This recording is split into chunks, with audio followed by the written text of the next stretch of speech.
कि जैसे उत्तर प्रदेश सरकार ने छूट का मामला खड़ा है, वो किस तरीके से उसका पूरा मामला बताइए। ये समस्त विद्युत भार के LMB1 घरेलू और वाणिज्य कॉमर्शियल निजी संस्थान और निजी नलकूप और ये औद्योगिक जो इंडस्ट्रियल होते हैं उन सभी पर सरचार्ज में छूट दी गई है। ये छूट जो है 3 खंडों में 3 मतलब अवधि में दी गई है। 8 नवंबर से लेके 30 नवंबर तक, 1 दिसंबर से लेके 15 दिसंबर तक और 15-16 दिसंबर से लेके 31 दिसंबर तक। ये अलग अलग चरणों में छूट दी गई है अलग अलग उपभोक्ताओं को।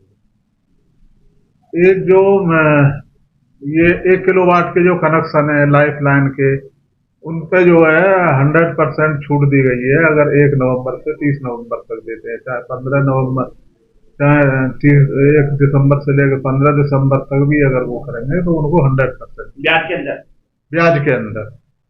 कुछ उपभोक्ता जैसे LMB6 वो है निजी नलकूप है, उनको जो अधिभार पर छूट दी गई है वो 31 मार्च के अधिभार पर दी गई है सर।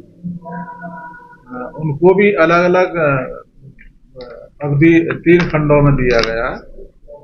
जैसे जो 1 किलोवाट से अधिक जो उपभोक्ता LMB के हैं, घरेलू उपभोक्ता हैं, उनको किस्तों में भी दिया गया। 3 किस्तों के साथ अगर कोई लेगा 8 नवंबर से लेके 30 नवंबर तक, उनको 80% दिया गया है। और फुल अगर जमा करना है उनको 1 किलोवाट से ऊपर के उपभोक्ता, तो उनके लिए 90% दिया गया है 8 नवंबर से लेके 30 नवंबर तक।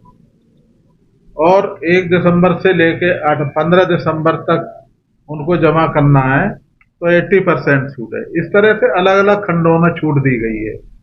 छूट जो मैंने बताया LMB1 घरेलू उपभोक्ता, सभी प्रकार के जितने भी लोड हैं, दूसरे वाणिज्य कॉमर्शियल, तीसरे हमारे निजी संस्थान जैसे नर्सिंग होम वगैरह हैं, चौथे हैं हमारे निजी नलकूप जो प्राइवेट ट्यूबवेल हैं, और 5वां है हमारा जो औद्योगिक श्रेणी के हैं।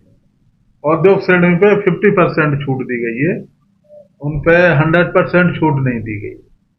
तो इस तरह से उत्तर प्रदेश सरकार ने एक उपभोक्ताओं को जिनके जमा नहीं हो पाए, इसमें ज्यादातर घरेलू उपभोक्ता हैं और निजी नलकूप के उपभोक्ता हैं, कुछ कॉमर्शियल के भी हैं, लेकिन ज्यादातर घरेलू और निजी नलकूप के उपभोक्ता हैं जिनके पैसे जो विद्युत बकाया है वो जमा नहीं है।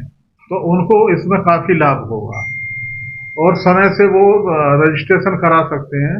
रजिस्ट्रेशन की फीस 30% है, जो बिल होगा 30% है। निजी नलकूप को छोड़ के जो अधिभार की छूट है वो 31 अक्टूबर 2023 का जो अधिभार होगा उस पर छूट है। और जो निजी नलकूप है प्राइवेट ट्यूबवेल, उनको 31 मार्च 2023 का जो अधिभार होगा उस पर छूट है। तो इन लोगों को छुट्टी रहेगी या कभी भी बिल जमा कर सकते हैं? जैसे आपने ये योजना बताई आपने, संडे वगैरह वो कभी भी कर सकते हैं, ऐसा कोई कैंप लगाओगे आप?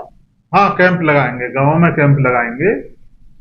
संडे को भी लगा सकते हैं, लेकिन दीपावली की 2 दिन की छुट्टी है उसमें शायद बंद रहे, लेकिन बाकी दिनों में सब में खुलेगा, सबके लिए है।